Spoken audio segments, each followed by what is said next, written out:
Well, should I say good evening? Good evening. It's 10 to 8 here in the evening. You're in the afternoon there, of course. Yes, Sunny Seat and crew. And now I know you're lying. It is the sunshine, and honestly, it makes a refreshing change. Just to catch up with you, what's going on with Metal Tiger at the moment? I've seen that there was some more warrants kick in, but you seem a bit quiet. I know you're in Bangkok at the moment. Yeah, you've got to be careful. You see, when people think that when you're quiet, there's not a lot going on, but actually the opposite is true. When companies are quiet, companies like Metal Tiger that normally are very, very, very active in terms of the markets and media activities and announcements and so on, then things are happening within the business, it's difficult sometimes as an investor. You look at the situation, you think, blimey, the news has maybe slowed down a little bit. Should I be worried? And the answer is absolutely not. We've been pushing ahead, as I've just said to you before you hit the record button. This has been one of the busiest spells I've had in Thailand. We've had the team out here, of course, the Metal Tiger team. We've been involved in various things, and we hope, of course, that some of this will be announced to market in the near future. Unfortunately, I can't be absolutely specific with you, and I hope that very soon we'll be able to talk about the stuff that we've been doing, and it will make absolute sense to people. But yeah, we've been very, very, very, very active on the ground, and it's a great time for us at the moment. I seen at the weekend on your Twitter account, you put out a Q&A for investors. I thought that was really good touch. That's in touch with your shareholders. Yeah, well, we've seen a lot of questions being asked about very specific things on the Botswana project, and also to a certain extent on the Thai interests as well. But Botswana has been the focus, and that's symptomatic of an environment where the news from Botswana slowed a little bit. We were not too happy about that, because what we want to see from Botswana is a regular flow of news, and regular and frequent, which is what we've promised investors. In this type of project, as you have with Botswana, where it has scaled up incredibly quickly, you do get these teething issues and the slight slowdown in terms of the operational performance, the vast amount of information going into the labs, trying to sort out proper administration of the and core management, making sure that the labs are processing quickly and efficiently. There's been quite a few, as we've said publicly, quite a few retests of samples, because when the grades are of a certain nature and magnitude, the labs are very careful and make sure that they do go through the retest process and make sure everything is absolutely right. So dealing with all these things takes some time, and what we want to make sure is that as soon as possible there's a proper and regular flow of news to market, and that the flow of news is consistent, and that people are receiving the same type of information as they were before, presented in the same way, but with regular top-up updates to confirm the latest assay news. Now, I don't want people to feel that in any way, shape or form the recent slight slowdown in news in Botswana is a problem. This is still the same project as we had before. We're moving on and making progress, and we will feed the news out to market as soon as we can. Now, you probably noticed, Alex, the announcement today that we've agreed to appoint a chief technical officer within the business. Yeah. And that is very, very simple. We're now moving forward in all areas of our business, and we put the three key areas in the RNS. In Botswana, big copper-silver project with tremendous upside potential, subject to the ongoing assays feeding back the same quality of results that we've had thus far.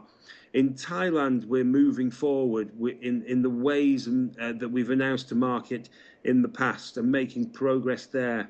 And in Spain, we're moving forward and we're looking to add additional interest in Spain as well. So across these three areas and other things within our portfolio or our pipeline, there's lots of technical material that needs looking at.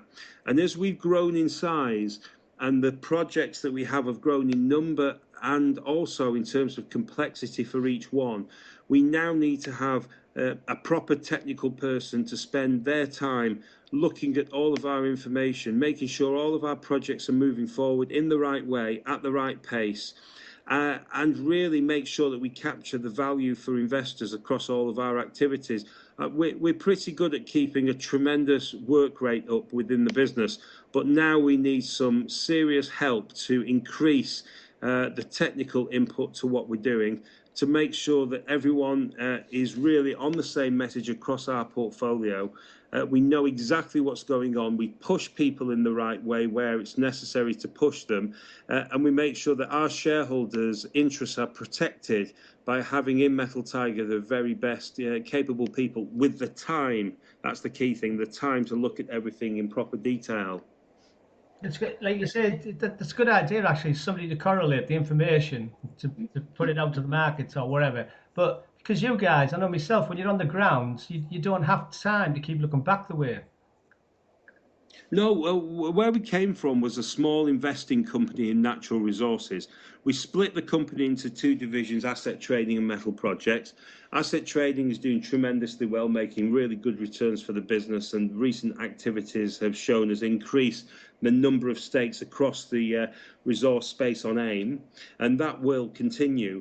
Our projects have got serious in recent weeks and months, depending on which one you're looking at.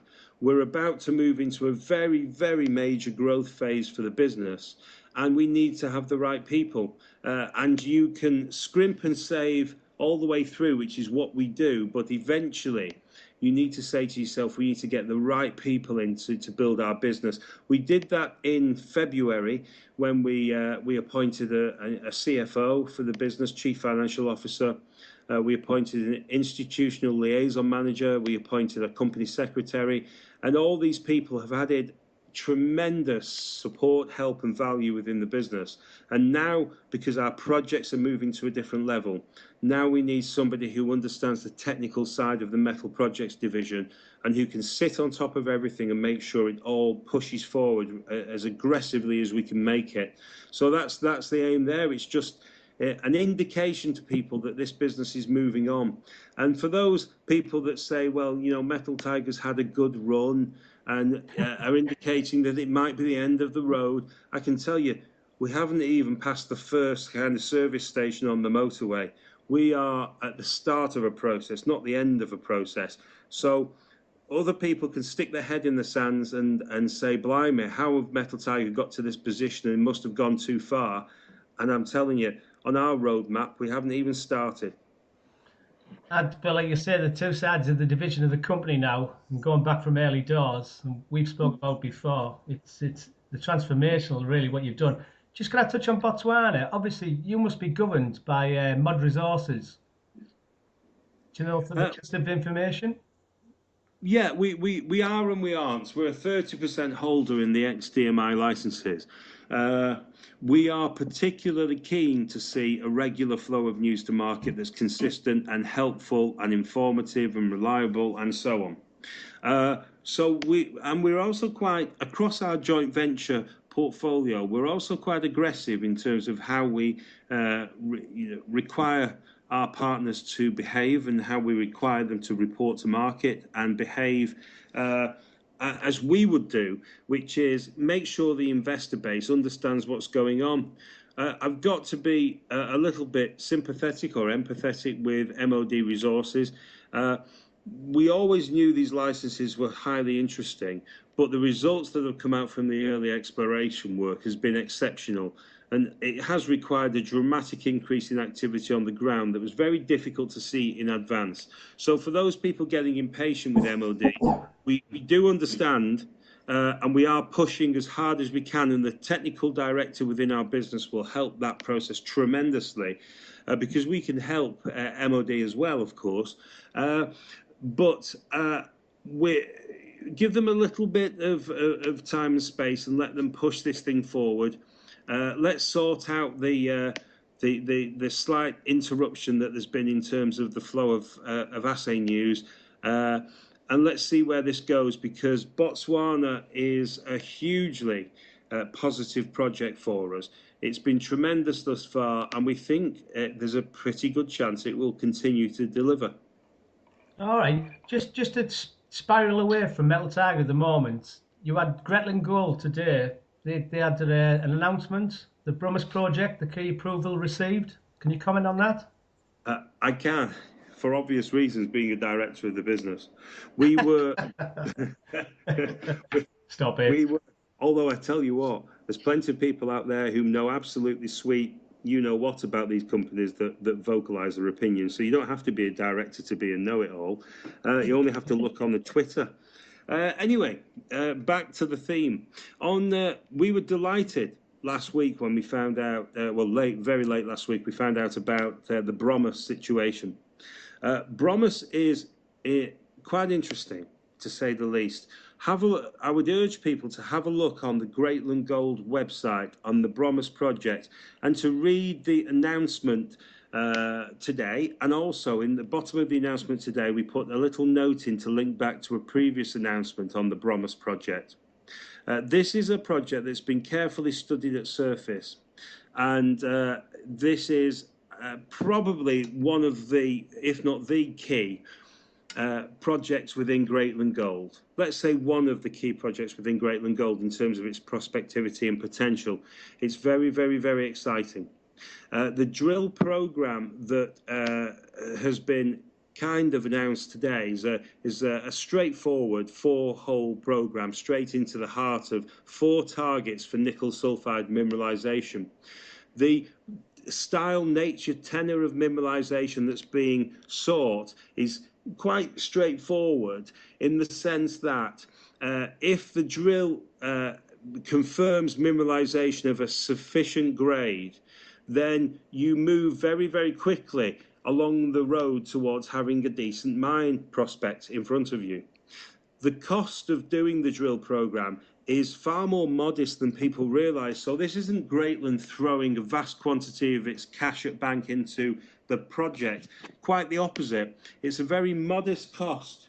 But what this drill program should give us is an indication as to whether what's been found at surface, which is very, very exciting from a geological perspective, is actually proven at depth. And you don't really know until you get the drill rig down there and start to look at what comes up. So this actually, as a project, could be company transformational for Greatland Gold. And I know that company's been through a series of exploration work and drill program after drill program without too much in the way of exciting results. Well, things are different, folks. We're going to push ahead with drilling. We're going to do far more work than was done in the past. And we've got plenty of cash at bank at the moment to do that because the cost of these programs is much lower with the current market conditions and the lower cost of drill rigs and so on. So you're going to see a lot more work done by Greatland. And we're out to either prove or disprove. If a project turns out to have really good mineralization, then we'll carry on. And if it doesn't, we'll drop it. And that's the nature of the business. As long as we've got multiple projects running forward with exploration and we're very aggressive and we keep pushing that business forward, I am convinced we're going to find something that will change entirely the valuation of Greatland Gold. And this is a fabulous start. We are very, very, very excited by the prospects here at this particular project at Brummis. It's taken a while to get all the local approvals, as these things sometimes do, but now we have them. We're going to crack on and get on with this thing and start this company rolling as a proper driven explorer for precious, base and strategic metals in Western Australia, Tasmania, and potentially in other territories where we might be looking at the moment. Well, on the 14th of May 2015, the company put out Greatland Gold. They were quoted as saying, significant finds confirmed at Greatland Gold's Brummis project. And that's in today's RNS. That's the thing I picked up on in the RNS as well. Yeah, and I can tell you how this works in terms of RNS. You have to be very careful what you say within them. And if you put out an RNS like that, you have very good information in the background to confirm that particular opinion. Otherwise, you cannot put it out. You have to be very, very modest in your RNS. And the team at Greatland are absolutely convinced that this is something we should look at. Will it work out? I don't know, to be honest. No one can tell. But if it does work out, with the nature of the mineralisation that's being targeted, if we have a drill success on this, then it could be dramatically transformational for this company. And that's exactly where we need to be. Now, it might not, and we might have to be looking at the second project or the third project or whatever. But we are going to push this thing now. So if people are prepared to enter at this stage, before the results are known, and understand that there is exploration risk here, we pretty much got the financing risk under control. We've got the geopolitical risk under control. We've got the management risks under control. The operational risks are under control. The key thing at the moment is the exploration risk. But I promise you this, and this is for investors coming into Greatland Gold now and for those already owning shares. This business has changed. It's now driven. It's now aggressively going to be pursuing its projects of value and acquiring or seeking to acquire new projects of major potential value based on the prospectivity of the ground that's at the heart of the project. And we are not going to stop, and we'll keep pushing as hard as we can until we make and find something that transforms this company. We're at the time in the market when we can actually pick up drill contracts for very sensible money. So we should be exploring. We can pick up new projects for very sensible deals based on equity and sometimes a little bit of cash. So we should be acquisitive at the same time. But there is an enthusiasm now within the Greatland team. It's wonderful to see. Everybody is participating. Everybody is engaged. The management team have shares and options. If we make this work on a grand scale, we'll be a lot wealthier as a result. But as I always say to people with Metal Tiger, shareholders have to be wealthier too, and we're taking everybody with us. So this is not about big salaries. The majority of salaries within the Greatland Gold business for the next 12, or since we took over the management, I shouldn't say took over, I'll get into trouble. Since we changed the management team around, since we changed the ethos and focus of the business, since we started the strategic review, from 12 months on from that point, the majority of salaries were paid as shares. So there is a real incentive and a drive within that company. I keep saying to people, Andrew Bell is a wonderful chap for the recovery phase. You should see what he's doing on Greatland. It's fabulous.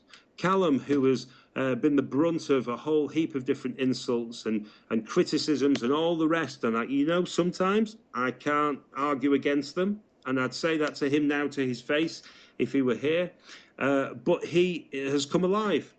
He's driving, he's moving forward, he's making progress. There's communications between the directors every day. Everyone's involved. Alex Borelli from Metal Tiger is with us as well. Fabulous person, tremendous advice, guidance and support. I'm just like a driven dog with a bone. This is a different business. It's wonderful. And it's the irony is it's being run by the same people who were running it before. It's just that this time they've got some more money and they've got people saying to them, yes, get on with it. Let's do this. Let's push ahead fast and as quickly as we can, as aggressively as we can. You can probably tell my enthusiasm. I know well, on Greatland Gold, obviously I know you guys have got to be careful what you say, but I was looking at that and I was thinking they may bring an asset on board. That's what my mindset was. But would that be a possibility maybe in the future? Are you allowed to answer that question? I think it's highly likely. Yeah, I think there's so many opportunities out there. We would be neglectful in our duty if we didn't do that. However, the important thing here is that the existing interests of that business, as demonstrated by Bromus today, do have tremendous potential. And if you look at, and I've got to be careful in terms of which projects I I speak about. And Bromis I'm really kind of limited to, because we've come out and said already that the strategic review supports that project. Well, it doesn't just support it, it says we have to go and get on with this, because it might be nothing. But if you look at the geochem work that's been done, if you look at the whole surface-based program that's been undertaken, details of which are on the website of Greatland Gold, then you see something very interesting emerging. And now we've got all the approvals to get on with things. We can actually go ahead and start to drill it out and find out what's there. Just to pick up on the Red Rock Resources and Andrew Bell comment there, we move on to Goldstone Resources, GRL. The last RNS they put out, I think it was Red Rock and you guys. I think you had about, I can't remember now off the top of my head, about 12% of the ordinary shares or something. Yeah, I can't quite remember the exact number. I haven't got it in front of me, but we own a fair proportion. We had about 3% before we acquired half the Unity position. So I guess around 12 or 13% of the company. Yeah.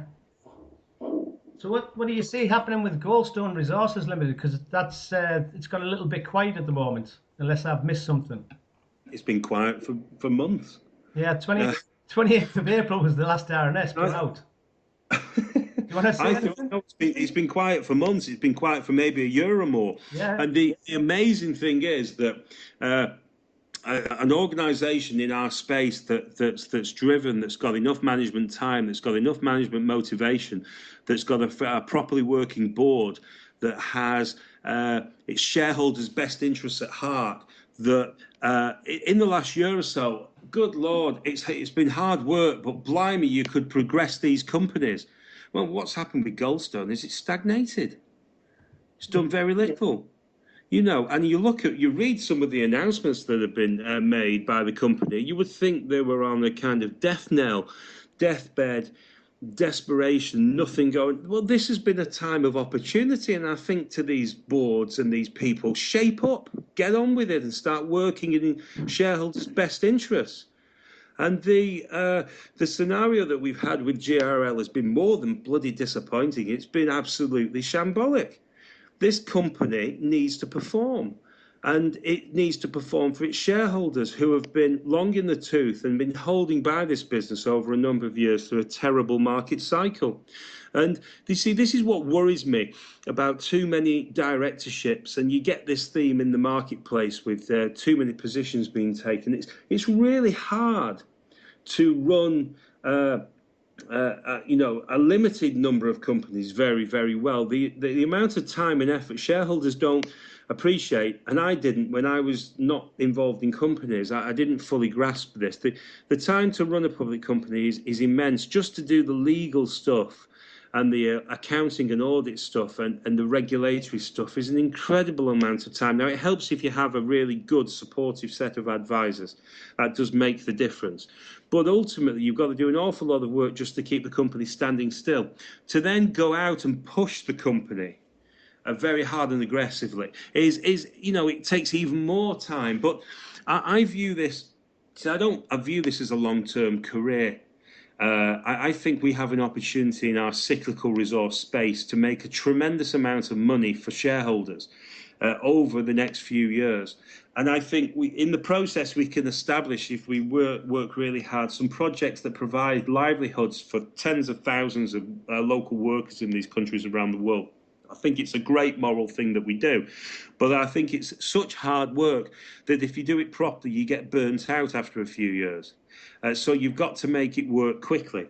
Now, in the case of Goldstone, what amazes me is that you only have to look at the map to work out what the focus should be. Hamasi Akrikeri, the principal Goldstone project, which they've got 90% of, is sat geographically and geologically next to the Obuasi mine. And if you have a look at that mine, you'll realize that over the years it's produced 42 million ounces of gold. Now, just because you sat next to a massive producer of gold doesn't mean that you will have exactly the same system in your territory. but it's a fair old indicator that you might. And what amazes me is that, particularly in recent times, there hasn't been more aggressive work done to get that particular project investigated, to start to look a bit more at depth as to what might be there, and just find out, a bit like Bromus with GGP, it could be a massive discovery. But unless you sink the drill holes and get on with some work, then you're never going to find out. So what Goldstone needs to do is get active. It needs to have a bit of drive on its board. It needs to have a bit of determination as a company. It needs to come out of the shadows, get on with things, and start investigating if, down the road at Obuasi, what they found there and the potential there, which is, to say it's world class from a mining perspective is a bit of an understatement when it's produced 42 million ounces. But get on with the job. And of course, this is what we want them to do. And this is why we've shown an interest and made an investment. We haven't done it because we think we can, make the share price go up a couple of times, which has happened recently. We've done this because we think that if they find what might be there, which is potentially a very, very substantial gold mining opportunity, then the value of this business will go through the roof. And that's why we've invested. And that's why we're pushing very hard for some progress within this business, which shareholders damn well deserve, and we intend to see happen. I'm glad I got that response, actually. You're perfectly correct, by the way, because you've got shareholders. They invest in these companies. So like you said, yourself and Red Rock have got in there, and they're just sitting there dormant. Anyway, I won't comment any more on that one. Right, the next one, Paul. Go on. Saying to people, Alex, these companies have got to stop saying to people how bloody awful the conditions are. This is a contrarian's marketplace. Stop whinging about how bad it is and get on and do some work. Go and find something, get some new projects, investigate what you've got, and go out and create the value. No one is looking. Look at Karelian at the moment. No one is actually looking at the map. It's amazing. It's like we're all in La La Land, because across the border from Karelian's project in Russia, huge diamond territory, Karelian are operating on the other side, which is, unless nature, many, many squillions of years ago, decided to respect the current day borders, which it bloody well didn't, nature means that there's a very strong likelihood that there are tremendous diamond opportunities in Finland where Karelian have licenses, and it sits here today with a tiny, tiny market cap. And the only reason people are not buying in, I guess, for the most part, is because it hasn't gone up 5 times already. So it hasn't got the sexy feel-good factor. But if you want to make some money on the markets today as an investor, and I can rant a bit about Karelian because it's a personal investment rather than anything else. But if you want to make some money as an investor, you have got to be bored senseless. You've got to buy when nobody wants it and hold it and wait for that wonderful moment when everyone on the discussion boards are jumping up and down, swinging their arms in the air, pretending that they've won the lottery and feeling great about themselves, because they're the people, bless them, who are going to come and buy your stock off you at 10 times the price you paid for it. Except you're going to be sat there in the corner, bored for the whole process while that happens. And then right at the end, you're going to get your money. And once you've got your money for selling something 10 times the value that you bought it for, like a boring old trog, you're going to move off to the next one where no one's talking about it and put it into there as well. And then wait for the herd to come trampling along round the corner. And the next time that share goes up by 3, 4, 5 times. So, but that's the way it is. Anyway, I interrupted you. I'm sorry. No, that's all right. You're talking about KDR, the ticker KDR. What I love on social media is, it's like what you say there, the wise investors get into these shares, and then when they start, the momentum changes, then everybody's claiming they've found that share. They forget the people who are in early doors. It's funny, like. Well, it amazes me, really. But that said, if you look at Karelian, they don't really help themselves to a certain extent. I've just sent an email off today to say, goodness me, your website, your project section says it's being, it's under development. You've just done a financing. Yeah. And your project section is down. Get a grip, get it up there, get it operating, and show people what you've got. And then there were a couple of other wobbles on the homepage with some of the information. I think sometimes companies need a bit of a slap, I'm afraid, because they don't help themselves. In the case of Karelian, I just keep picking up stock now. I bought a chunk in the placing, and I just keep buying on the market because for some bizarre reason the market hasn't twigged. That I think this could be one of the best opportunities we've seen in this particular space to make some decent money. But it's replicated all over the place. You know, Conroy Gold and Natural Resources, CGNR, where they've got up.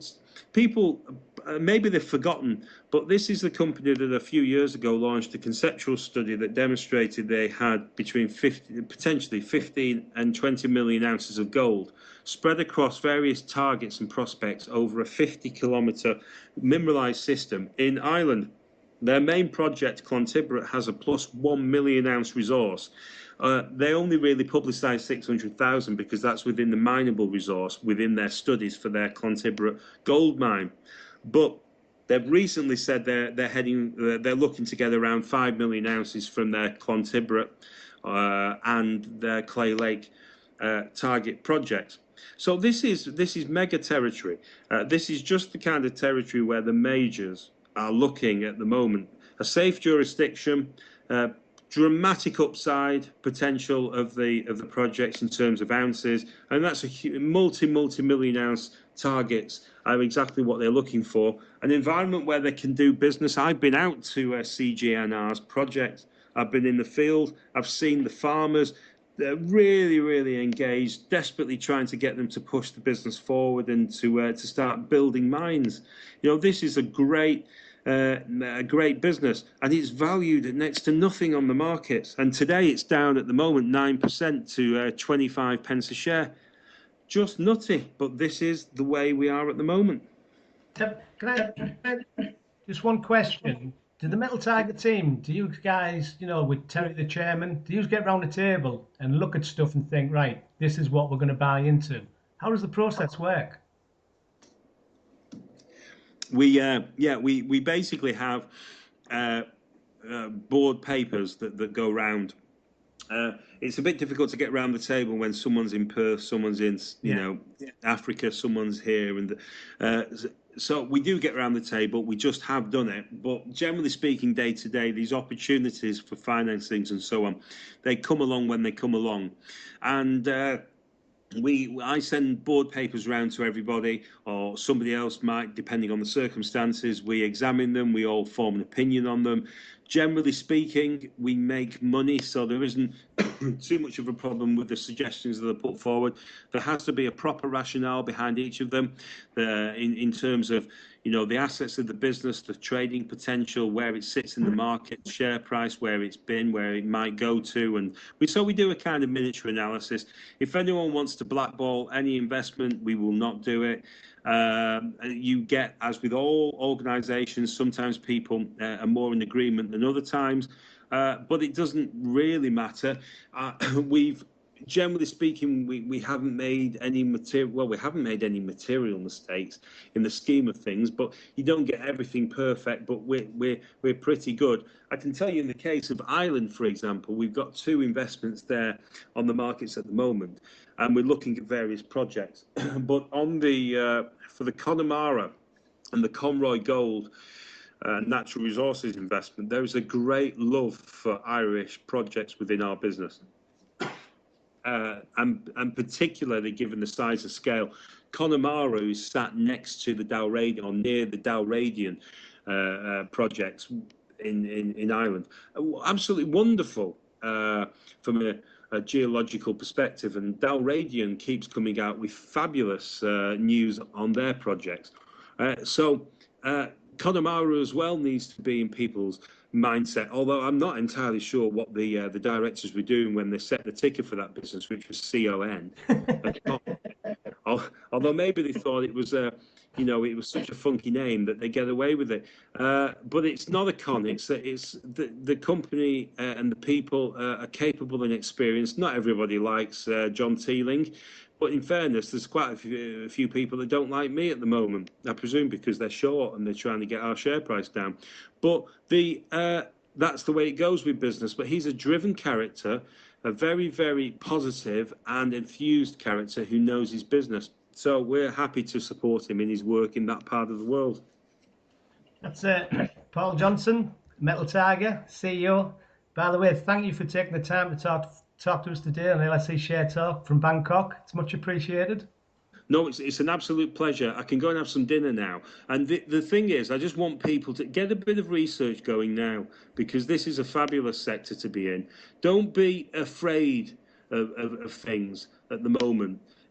In our case, you know, our Thai business in Metal Tiger, I look at the opportunities that we have at the moment. People get put off by this news and that news, and they don't fully understand what's going on within the country and exactly how things are working out. So they miss the most tremendous opportunities. And we're building our Thai business very aggressively across a number of areas at the time when nobody else is looking. And very soon, when things start to in people's minds stabilize, and they start to look at the geology rather than the geopolitic all the time, they'll see at one company with a diverse range of interests that's been built at low cost at the best possible time, which is now.